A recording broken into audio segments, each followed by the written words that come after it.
Welcome to episode 90 of Project Geekology. This is the episode where the Phoenix Force resides. I am one half of your host, Anthony, and joining me as always is... Dakota. We are a nonagenarian podcast at this point. We have made it to 90 episodes. 90, whole episodes. There have been quite a few actually, minisodes that we've, injected into our stream over the course of the past couple years. But 90 official full-length episodes. This is it, guys. We are going no further with this podcast. This is the final episode. Just kidding. Why would we go to 100 when we can stop at 90? Why would we go to 91 if we can make it to 90? No.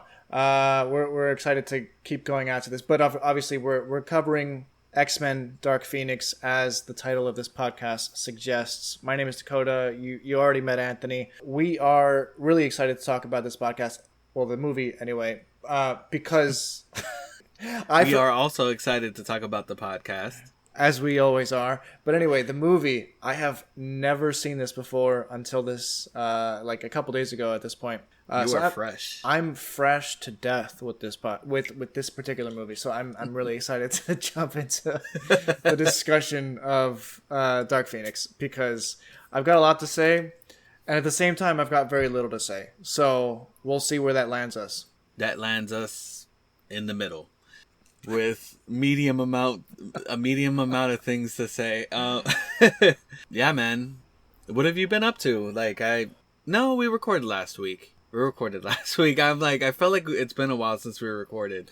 We did record last week. It was just, we were trying to make it in time for a episode release of last week. So we decided to just kind of push it to this current week to get our schedule back in order. But our schedule is back in order. We are recording, and we're ready to get an episode out weekly at this point for the foreseeable future, until Dakota decides it's time to go to Orlando again, and then that just screws everything up. All the time. No, but we usually try to get a couple episodes recorded before then. But, and then I try to sneak in a little bit of a mini.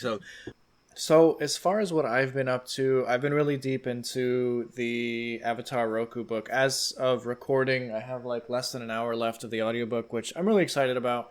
It's been a really interesting read for me. As of this point, the Avatar Roku book has, specifically The Reckoning of Roku, has been a really fascinating story, because it sets up the major players that will eventually lead into the era of Avatar Aang. You have Sozin, you have Roku, you have Gyatso. You have all these characters that impact Aang in such a huge, fundamental way as young people. And you're trying to figure out what is going to build up to this moment where, the Fire Nation attacks. I'm really loving it. It's such a cool introduction to Roku's era and all that. But yeah, definitely check it out. The Reckoning of Roku. It's the 5th book in the Chronicles of the Avatar series. Previously, they've done 2 Kyoshi books, and then they did 2 Yang Chen books. This is, the first Roku novel. Sweet. Yeah, there's... I really want to dive into some of the expanded Avatar stuff, considering the fact that it is one of... I mean, I've said it a bunch of times that it is my favorite cartoon, especially during that period of time. It just really captured me, so I really want to hop into that extra stuff. What's cool about it is that there's not a whole lot, It may look like a whole lot, but, compared to the amount of stuff that Star Wars has published in the same time frame of, say, 10 years or so, and it's not even a 10th of what Star Wars has published. So the Avatar series is very there's 5 novels, and I'm looking over at my bookshelf. There are 1, 2, 3, 4, 5, 6, 7, 8 graphic novel series, and a short story or short comic collection series that exist within the Avatar universe. It's definitely a readable series. And what's cool about it is that it adds to the universe in meaningful ways every time that I've dived into it. Sweet. Yeah, I need to hop into that. I'm still kind of like working my way through the Rising Storm. Sometimes like I want to. Sometimes it's tough for me to like get to like read because I have all this other stuff that I'm doing. But sometimes when I do have the chance, I'll and even like when I'm like laying down to like kind of unwind for the evening, I'll kind of pop that on instead of like maybe watching something. And I've been enjoying it so far. It's good. I'd love to cover that book at some point with you. I mean, we've done Light of the Jedi, so we might as well go with the second in this, in this series. So Yeah, The Rising Storm is fantastic. I would actually, in terms of how much I enjoyed it, I would edge it a little above Light of the Jedi in those terms. Though if I'm actually like trying to think about like the books as a whole, I would probably say Light of the Jedi is the stronger of the books, if that makes sense. I don't know. It's a little bit difficult to explain. As far as other stuff that I've been into or doing, I released my latest video, which is called "Every Time the Acolyte Broke Canon," and in parentheses, ... or didn't, question mark. And it's basically... I saw that thumbnail. It's hilarious. It's, yeah, so I basically went to like the fandom menace, or like the very negative side of Star Wars YouTubers. I looked at a bunch of their thumbnails. I decided I was going to take a little bit from every one of them. And I made a thumbnail that's like really ridiculous and totally not my usual thumbnail, to kind of make it clickbaity for people who would normally click that kind of stuff. And I've gotten a lot of comments from people who would normally click that kind of stuff, which has kind of it's been fun, to be honest. I like that I've kind of trolled a little bit of that side of the fandom. But yeah, so the video itself is 20 examples of people claiming that the Acolyte breaks canon or lore, and me explaining that actually no, it doesn't, because X, Y, and Z. Like people just jump to crazy conclusions throughout the entirety of the Acolyte because they had a preconceived notion that it must break lore because it was created by people who believe different ideology than me or whatever. I don't really understand it, but I did make a video about it, and people seem to like it, so I'm happy about that. It was shots fired, but yeah, we'll put that video in the show notes for this episode, so that if y'all haven't watched it by the time you're listening to this episode, you can go check that out. So that'll be interesting. I haven't gotten around to watching it yet, but I have seen some of the buzz around it, so I do want to watch it because it is pretty funny that you're kind of poking fun at. So Star Wars Theory is like one of the people that I noticed that like, and sometimes his stuff is really good, but I have noticed that he's been a little like, I don't want to attack, but sometimes he's been a little whiny lately. So yeah, it really stemmed a couple years ago when he decided that like he wasn't invited to Star Wars Celebration, and he assumed that other creators were because of their I guess they're more positive towards Star Wars, so he believes that they were invited to Star Wars Celebration when he wasn't. And really it boiled down to they bought tickets and he didn't, and he assumed that they were invited and he wasn't. And since then I've noticed that like he's been extremely negative towards Lucasfilm. He's been extremely negative towards Star Wars, new Star Wars, especially stuff that he has already preordained to dislike. The new game that's coming out, Star Wars Outlaws, some people have already written it off as woke, and he is one of them. He has already, he's made videos about how he thinks the game looks bad. I fully expect when that comes out, it's just more fodder for him to, chew on. Like that's just the brand that he has decided to make content for. I touch a little bit about that in my video, not necessarily the history of like why he is what he is nowadays. I really respect what he grew to become, I guess. I liked his older stuff a lot.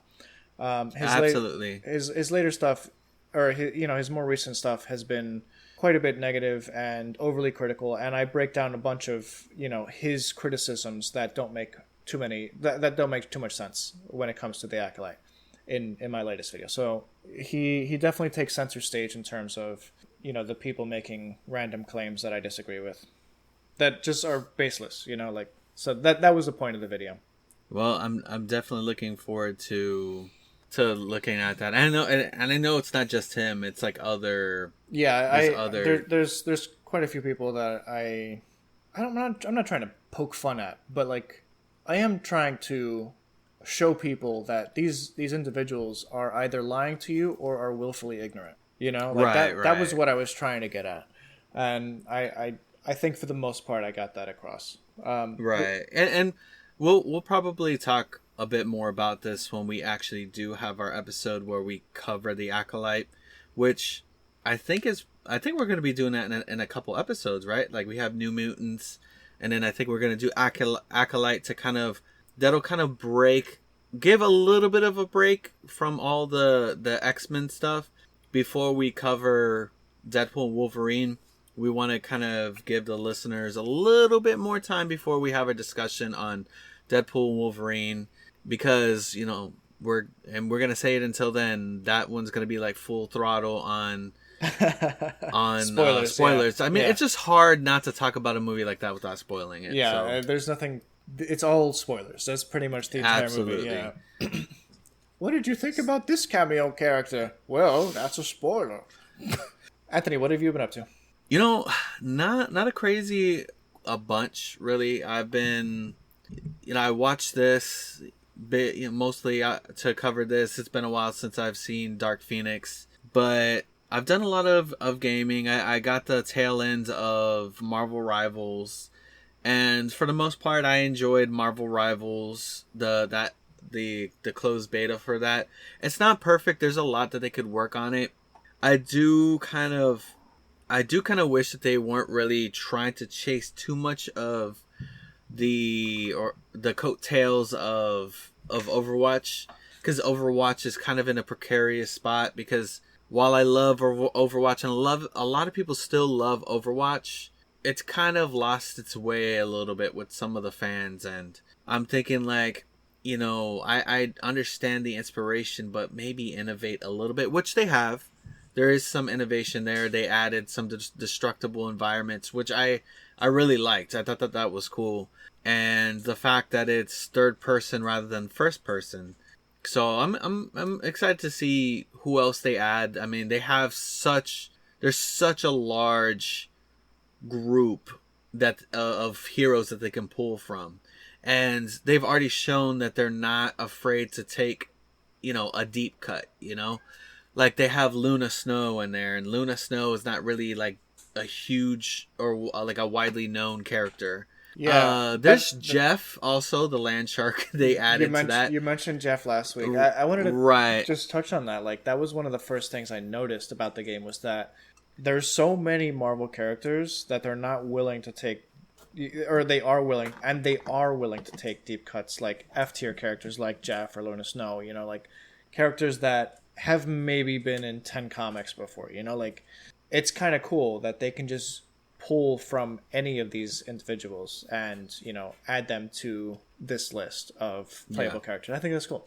So yeah, for the most part, it's been that, yeah, man. Just, you know, watching this, getting that last bit of Marvel Rivals, and prepping for episode 90.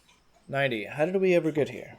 Didn't you say that 7 is usually the stopping point? We're like, I think it's 7 or 8. I think it's 8 episodes is like the episode to beat for most podcasts. Like, most podcasts do not make it past episode 7 or 8. So we're 82 episodes deep, you know? You know, past that point. Yeah. I'm proud of it. Absolutely. Big time. We've made it to the big time. We've got 7 listeners and 90 episodes. Let's get it, guys. You know, but like we said, we mostly enjoy it because it gives us a chance to kind of get together weekly and kind of chat and catch up and, you know, talk about cool stuff. And it gives me a chance to go back to watch things that I hardly ever watch, which, now that we're at that point, shall we hop into Dark Phoenix? I think we shall. What were your overall thoughts so far, or I guess we usually end with that, but like, you want to hear what I thought about Dark Phoenix as a first time viewer. So I have been kind of X-Men is interesting because it was these last few movies, pretty much starting with Apocalypse and ending in New Mutants, were releasing at a time where the MCU was at its peak. These movies were winding down. Everyone knew that they were going away. You know, like these group of individuals were no longer going to be playing these characters for long. So at this point, I was mentally checked out. You know, even by X-Men Apocalypse, I think I was already like, you know, eventually Marvel's going to get the rights to these characters. I don't necessarily care anymore. And I didn't at the time, and I regret that because there was, you know, watching X-Men Apocalypse for the first time was not an unpleasant experience. You know, like there was some really crazy stuff in there. It was a crazy movie at times, but it was fun. You know, it's good fun. And the X-Men are always characters that elicit hope and joy, and I really like that about the X-Men. So when I had heard that most people disliked Dark Phoenix, and then most people definitely disliked New Mutants, I wasn't really interested in catching up at that point. Especially because at the time that Dark Phoenix came out and then New Mutants, Marvel had already bought the Fox brand, or Disney had already bought the Fox brand, and it was kind of a foregone conclusion that Marvel would subsume all of, you know, the X-Men rights in the long run. So it no longer like mattered to me. I didn't care about any of that. So I had heard like a couple things about it. I was just like, wow, that sounds terrible. Wow, okay, there's like a alien race that comes down, but they're not the Shi'ar. All right, that's terrible. Okay, they're kind of shapeshifters, but they're not Skrull. Okay, that sounds terrible. You know, there was a bunch of stuff that like I heard about the movie, and I was just like, don't really ever care to see it. You know, like I was okay with that. I was happy to never see the Dark Phoenix. I watched Dark Phoenix recently, and I, believe it or not, enjoyed it. You know, for the most part, I enjoyed my time with X-Men Dark Phoenix. I think it's a simple enough movie with a cool enough premise that, while maybe not memorable, is still really enjoyable on a base level. You know, like if you don't put any faith in this series going forward, which I don't, because these characters don't move on past this movie. You know, New Mutants is entirely new cast. This is the last time this particular group of people will ever be in a movie, unless the MCU decides to do some sort of multiverse thing that brings them in. Sure, yeah, you know? Yeah. But that's not a guarantee. That's not a guarantee, and it won't be the same ultimately because right. It's not going to be Fox. It would be Disney's MCU type thing. Right, so, exactly. So it would have a different feel from the get-go. Like you would know that there's a higher possibility of being a bit more refined than it was towards the end of this, towards Fox's run. Yeah, I would hope so. Anyway, I would hope so. Yeah. Well, I mean, we know how the MCU is, so. Yeah, but then again, there was a level of unrefinement when it came to Deadpool and Wolverine, when it came to like its timeline stuff that I don't need to talk about in this episode. But it was kind of like it took the MCU's rules and kind of injected Fox logic into it. That's pretty much what Deadpool and Wolverine did to that movie. It was fun. I enjoyed it. I have little to no qualms with that. But yeah, that's kind of what I expect to see if ever these characters are brought into the MCU. But anyway, yeah, like I for the most part really enjoyed just the fun of these characters, and I think I was worried about how they would adapt the Dark Phoenix story.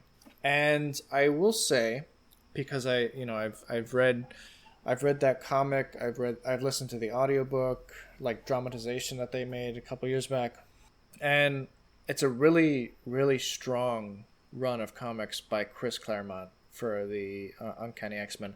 And I'm not disappointed in the way that this was adapted. If anything, it's a very watered down version of that comic book run. Like, they kind of took everything that happens in that comic book run, just pulled at the weeds, rinsed it down heavily, and kind of made a copy of it.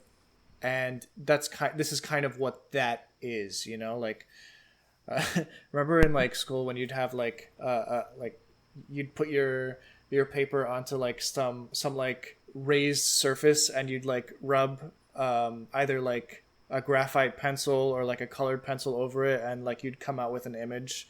That's kind of what happened here. Like, it's watered down, it's stripped of all its parts, and then it's copied over with like a graphite pencil. That's kind of what this feels like. It's just it's the base parts of the Dark Phoenix story are in this movie, and that's fine because they take that their own direction, if that makes sense. You have an alien race, you have Jean Grey coming into contact with the Phoenix Force, and you have her kind of lose it.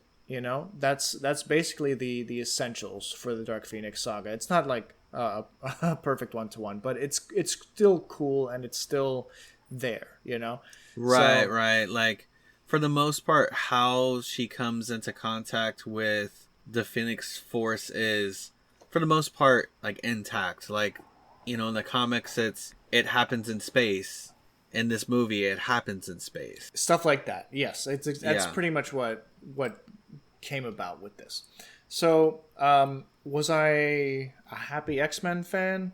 I think I was happy to be back in the world of X-Men movies, if that makes sense. Like, it's a different type of happiness that like X-Men can provide, because like the X-Men comics are so good. Like, they are like the best Marvel comics for the most part. The X-Men and the Spider-Man runs are generally the strongest of Marvel's runs. And the Chris Claremont run in the early 90s and late 80s, if I believe, I think it was early 90s, it just kind of defined the team that we know today, So anyway, Dark Phoenix. This is my first time watching. I mostly enjoyed it. What about you? This is not your first time watching. How did you feel? Right. So it had been a while. I think I saw it in theaters. So for the most part, I had forgotten a lot of it. There was like maybe some bits and pieces that I remember happening. Mm-hmm. But I mean, overall, I do think that it was a pretty, like, I did enjoy the film, like you said, but a lot of it is like forgettable to me. Sure. Yeah. Like, what in particular do you feel like, if we waited another week, you wouldn't be able to even remember? We'll be back after a quick break. Well, hey there, future toy person. My name is Ajel Wade, aka the Toy Coach, and I've been working in the toy industry since 2010. One day, I got the idea to start a podcast that would demystify the toy industry to teach everyday people how to develop, pitch, and sell their own toy products. If you're ready to make that idea of yours a real thing, or you need help finding a manufacturer or a toy company to pitch your idea to, don't waste any more time. I want you to hit play on this podcast. And let me be the first to say, welcome to the toy industry. We're going to have a lot of fun here. Maybe some of the odds and ends. Like, I would kind of remember the villains, but like the villains were not as imposing. Like, the villains in this movie felt like a monster of the week in a TV show rather than the villains of a movie. Okay. Yeah, I could see that. So let's talk a little bit about the plot for those of you who haven't seen this in a while. Or at all. Like you, yeah. Like me. Yeah, and if you don't have any interest in watching X-Men Dark Phoenix, have no fear. I have sat where you're sitting, and I am going to tell you why or what happens in this movie and whether or not you should watch it. I think you should watch it. I don't think it's a bad movie, and if you think that it's going to be bad, I think you'll be pleasantly surprised. So the actual gist of the movie, it kind of stems from there's several sides of it, but like the main story when it comes to Jean Grey is in 1975. She is developing her powers. She's 8 years old. She's in the backseat of her family's car, and she's changing the radio station like with her mind, because she can't stand the old timey music that her parents are listening to, and But I don't think she realizes that she is. yeah, it's hard to tell. Right, right. Like, it's hard to tell, like, if she realizes that she is, because it was very confusing in this time, because her mother seemed to think that it was her, as if, like, maybe there's been instances, or maybe that they kind of know that she's got something going on, but then also, like, Jean genuinely seemed like she was like, no, it's not me doing this. Yeah, that's a really good point, actually, because there is later in the film, I don't want to jump too much forward, but like when we meet up with her father again in the future, we learn that he understood that it was her who eventually made the car accident happen, because she basically like quieted not only the radio station, but like her mother's thoughts at that time, which caused her mother's steering to go right into a truck, and the car that they were in flipped over. So the father knew somehow that this was definitely Jean Grey's doing. So my guess is that this is not the first instance of her using her powers to her parents' detriment, if that makes sense. Yeah. Yeah, it's just like, that at that point in time, it was very confusing. But I don't know. That's just saying, like, there's just parts of this movie that didn't add up. Were for the most part, like, kind of forgettable. Like, some of those, like, those details. Speaking of forgettable details, Professor Xavier shows up, and conveniently, a lot of the specific details about what happened with that car accident with her parents are erased from a young Jean Grey's mind. And that's partially by design from her father, who is still alive, but she believes is dead because Xavier has wiped these memories from her mind. Yeah. I don't think the film ever suggests that the father told Xavier to make her forget about me, but it's clear that the father has no desire to move forward with any relationship with his daughter Jean Grey. So Xavier takes it upon himself to essentially cut her off from her father, because there's no goodwill coming from that direction, if that makes sense. What do you feel about that? Yeah, that, like, there was that fear that he had. I mean, I understand that. I do understand where Xavier is coming from, but I mean, a good bit of this could have probably been avoided had he been upfront at some point in her life. Like, hey, I just want to let you know. And, like, he would be able to, he can connect with Jean in a way that, like, some of these other X-Men can't. Like, he could show her telepathically, like, hey, this is the reasoning, why, I did this. I just kind of wanted you to kind of get over this a little bit. But look, I'm opening up to you right now. I just want to let you know this is the truth. Because, like, dude, it just, she finds out, like, that he lied to her. And then it's like, okay, well, what else is being lied to me? And then she goes and confronts her dad. And then that becomes a whole ordeal. And a lot happens. She... in this movie, for a lot of this movie, she's like the antagonist, Yeah, it's a really interesting dynamic shift from previous iterations of the Jean Grey character. Another character, but we know that there's like Dark Phoenix. We know that there are those villainous tendencies, like from the comics and stuff. So it does kind of tap into that. Sure, yeah, like we know what's coming, I guess. We also get Jennifer Lawrence as Mystique back for about 5 minutes. 5 to 10 minutes, something like that. It's almost as if, like, she didn't want to be involved with these movies anymore, and she's just like, write me out. And they gave... Wait, who? Who was it? Mystique. Jennifer Lawrence's Mystique. Oh, yes. She had a semi-strong little... I mean, the whole plot revolves around her for the most part, especially when it comes to Magneto's time in the movie. But yeah, so Jean Grey, after becoming infused with the Phoenix Force, kind of just goes crazy. she explodes with power, and after being, checked out by Beast, she kind of just leaves the mansion and goes to, find out the truth about her father, which, basically the father didn't want her or love her, had no pictures of her in the house. And it was a whole debacle. Mystique shows up, tries to get her to see reason, and in a fit of rage, and just like untapped power, she doesn't know her strength at this point. Jean Grey pushes her mentally, and she's like impaled on a picket fence, and that's kind of the catalyst for how Magneto eventually gets involved in all this. But I thought that scene was interesting because we're less than 25 minutes into the movie, and you've already killed off probably your biggest star at the time, in Jennifer Lawrence. And I have a feeling. I mean, you have James McAvoy, and I mean, Sophie Turner had established herself at least a bit with Game of Thrones. Yeah, but yeah, Jennifer Lawrence, I think, at that point she was coming off of the performances of the Hunger Games series. Yeah, so she was huge, and so was the X-Men James movies. McAvoy. Wait, James McAvoy was in the Hunger Games? No. Like that, he's been in these X-Men films, and he's in this too. Oh yes, yeah.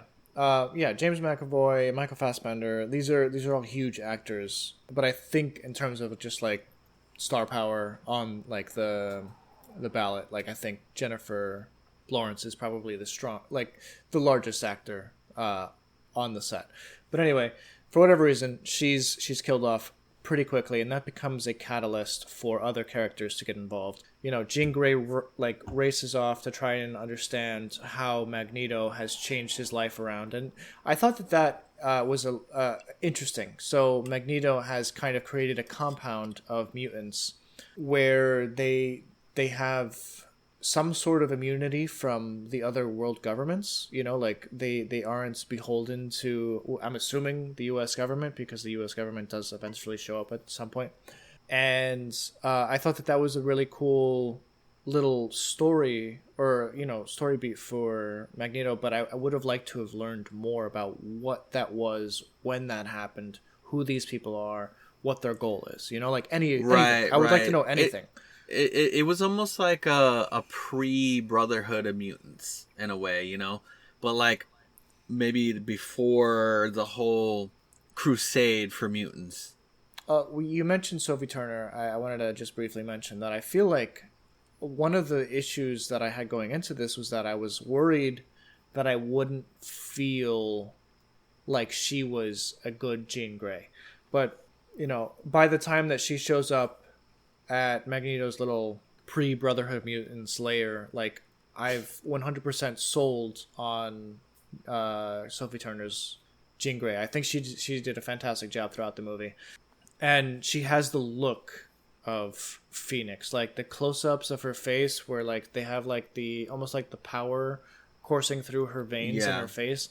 Really cool effect, really cool thing to look at, and she's pretty, so it's not an unpleasant face to have on screen. But yes, Sophie Turner did a fantastic job as Jean Grey and Phoenix. I think she really killed it, and I didn't hear a trace of her accent at all, so I thought that was cool. You didn't see Sansa. I didn't see Sansa Stark whining about Joffrey. What were your thoughts of the villains of this movie? Because I had I said my piece a little bit, how I didn't feel like there were, they weren't terrible villains, but I didn't feel like they were movie villains. They kind of felt like, I don't know, like lackeys to a bigger villain, if that makes sense. Yeah, that's a good way to put it. So the villains, if I remember correctly, go nameless. Wait, I feel like that's not true. No, I think that they do name themselves, but it's such a random, it's like 2 or 3 syllables that don't really translate to anything Marvel related. So I didn't just kind of brushed it off in my mind. But it's similar to Shi'ar If that makes... Oh, I'm going to look it up really quick. Okay. So instead of the Shi'ar, they are the Debari. D''Bari. And I think ultimately they were trying to take the concept of the Shi'ar Empire, which is like a big alien humanoid race in the X-Men series that is prominent during this saga, and also like is a big part of Professor Xavier's arc as a character. If you've seen the X-Men animated series, you'll know that they have a huge part in that. So I think that they took a little bit of like that empire and their history in regards to the Phoenix Force and incorporated that into basically the Skrulls, which I believe, if I remember correctly, they were trying to use the term Skrulls in this movie, but they couldn't because of copyright. So they basically got watered down into the Debari or whatever.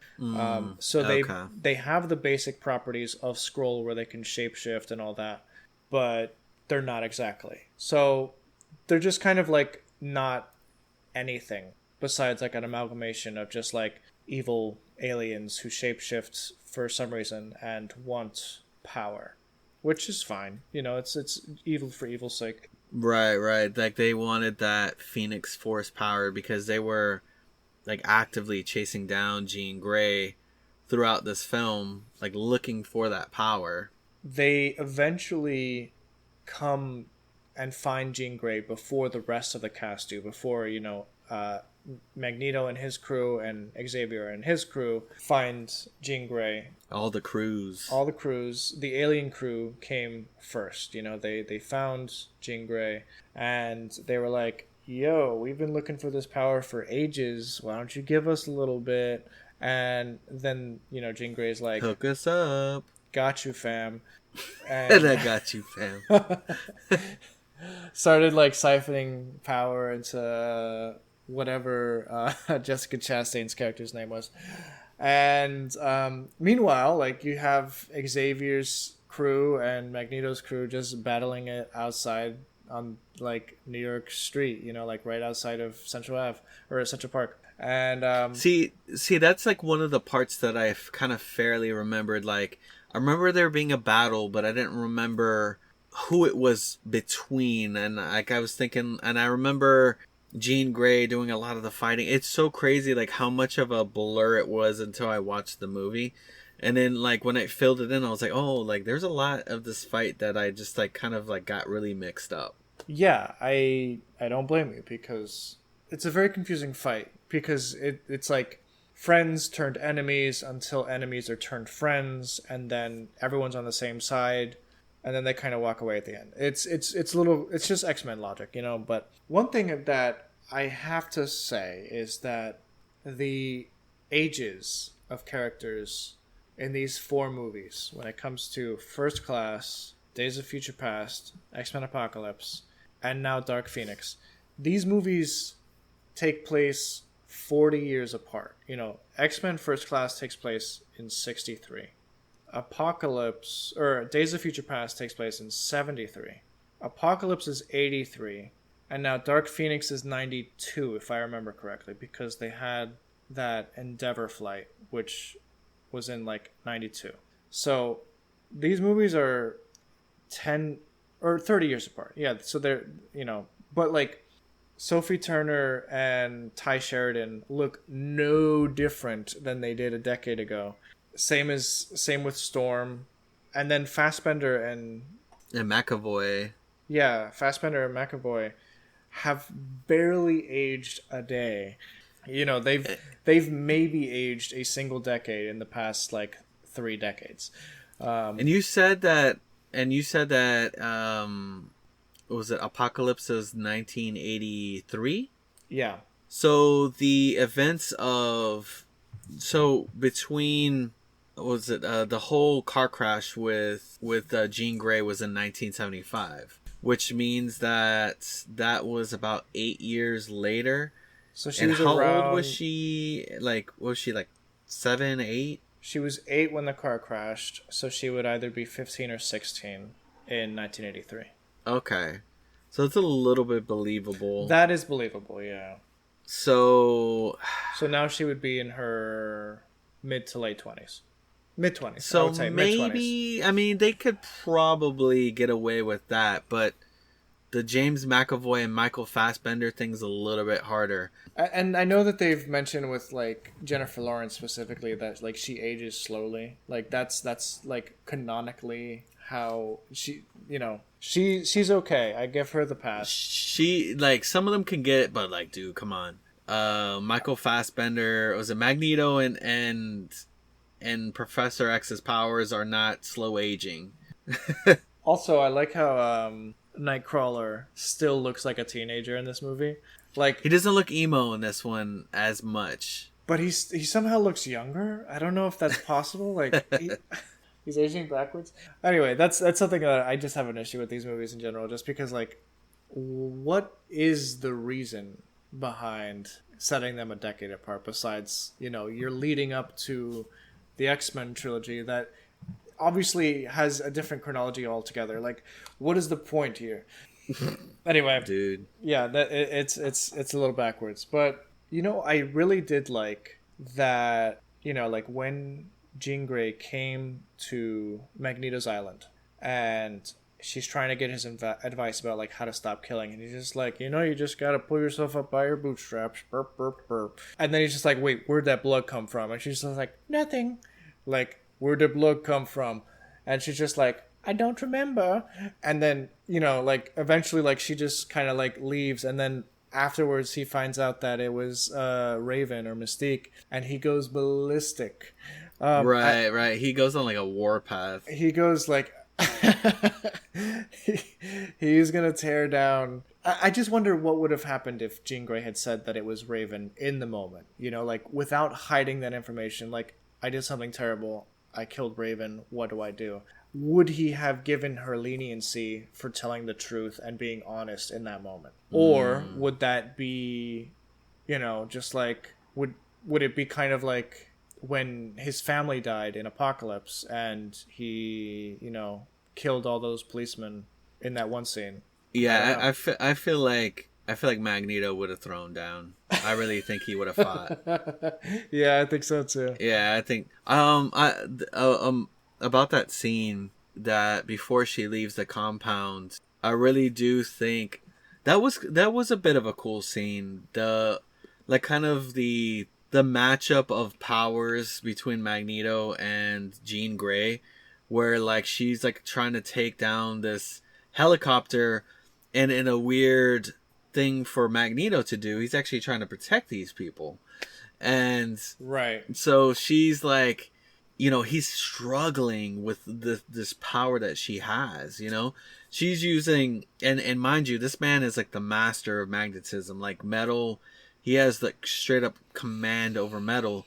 So the fact that, like, he's being edged out over this extremely strong telekinesis was interesting to see.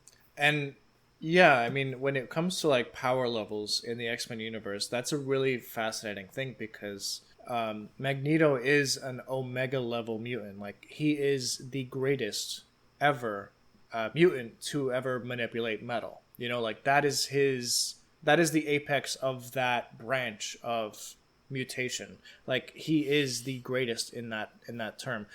Jean Grey is the greatest in her field of telekinesis and stuff like that.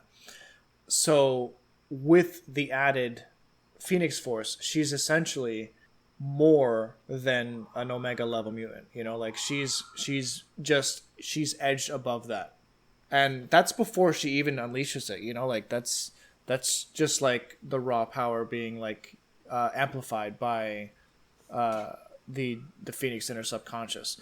It's crazy. Like, she's easily one of the strongest characters in Marvel. Yeah, that was a pretty insane scene. And then we get to, so I thought for sure that all of those people in the helicopter were just gonna get crushed. Like, I thought, like, there's no way that these guys are making it out. Like, Magneto's trying to help them. Like, Magneto's gonna tell all of these people to get into the helicopter, and she's just gonna squash it or something. Like, that's what I thought was gonna happen. I'm happy that it didn't happen, but, like, But it was funny what he did. He kind of yeeted the helicopter to get him out of there. Yeah. I'm pretty sure the helicopter crashed anyway. Like, most helicopters cannot, like, balance out from that. Like, you know how often helicopters crash? Like, it's a very common... It's like the least safe way to travel. Like, and imagine being yeeted, several, like, football fields away. Like, the helicopter's done. Yeah, I'm not hopping on any of those anytime soon. So Jean Grey does eventually get caught by these aliens, and so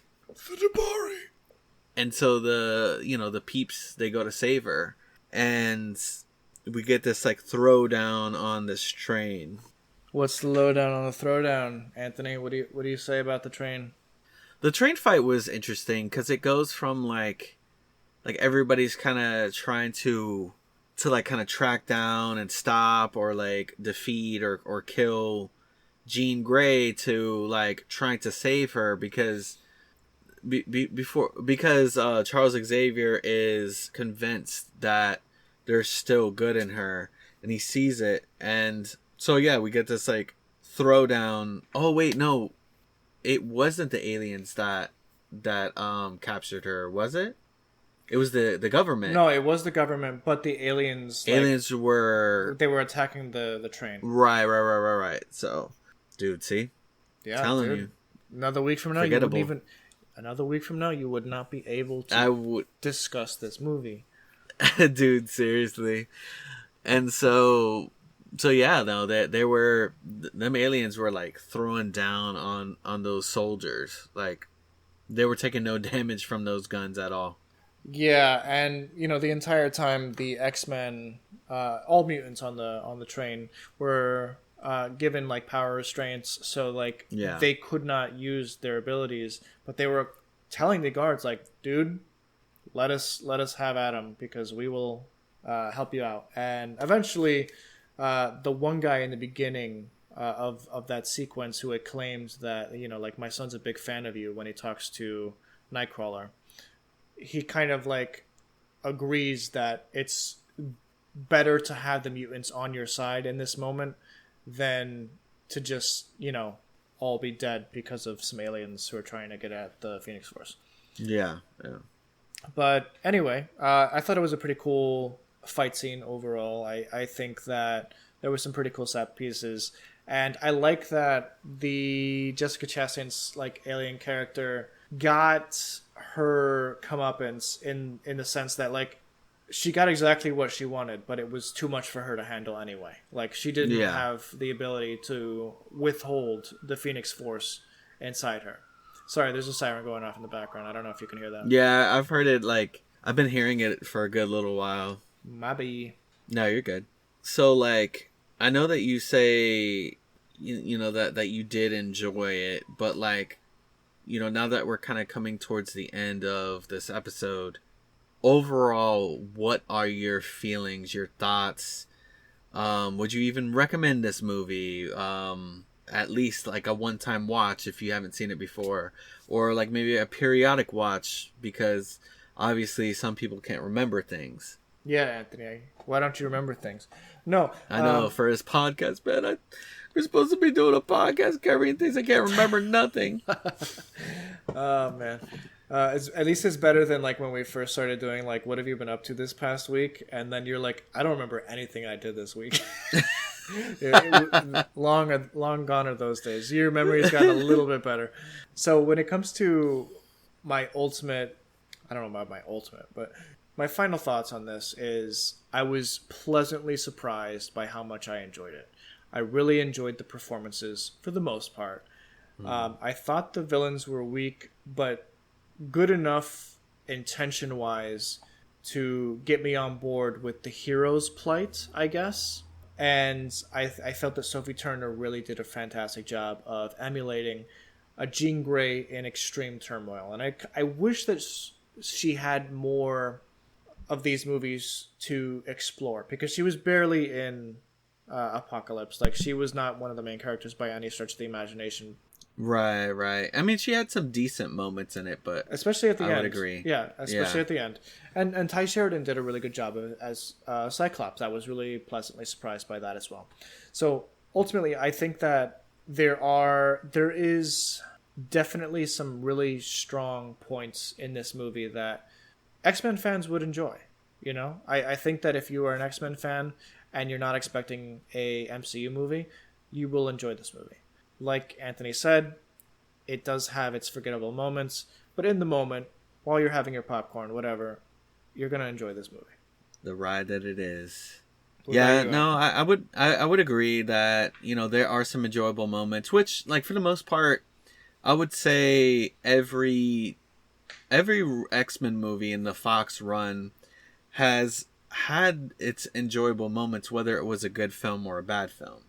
And I feel like that you might share that same sentiment with the next film too, because I do feel like New Mutants has some likable moments to it also, even though it's not, you know, it's not a strong film. I do believe, you know, but that remains to be seen. You still have to watch it, so I want you to develop your own feelings on it. I have my own feelings. I don't hate it as much as other people do, but still, I think that it'll be interesting to almost end off this Fox run. Well, actually end this Fox run, because it is the last. The New Mutants will be the last of the actual Fox films that we're covering. So Correct. Yeah, Dark Phoenix and New Mutants technically were released under Disney's ownership of the company, but they were produced under Fox's ownership. If that makes sense. right. Before the completion of so all that. So New Mutants is kind of, we'll see. I have no idea. I don't want to say anything about New Mutants because I don't know anything absolutely, about it. because Yeah. you came into Dark Phoenix expecting to completely hate it, but you didn't come out of it feeling that way. So Yep. could be the same. There we go, guys. So yeah, Guys, thank you so much for listening to us here for our 90th episode. If you'd like to check out any of our other stuff, please check out any of our other podcasts. We have 90 of them, as I've said, plus a couple minisodes scattered about throughout them. And yeah, we're excited to touch on New Mutants next week. If you would like to check out any of our socials, please see our show notes down below. You'll find links to our Twitter accounts, our Instagram accounts, our YouTube, and etc. And you'll find a link to that video I was talking about earlier. yes. Yeah, guys, thank you so much. And give us a 5-star juicy review and share it with your peeps. Should they give us a juicy 5-star review or a 5-star juicy review? A juicy fruit 5-star review. I appreciate that, Anthony. I really do. Guys, thank you so much. Have a good one. Bye, y'all. The war.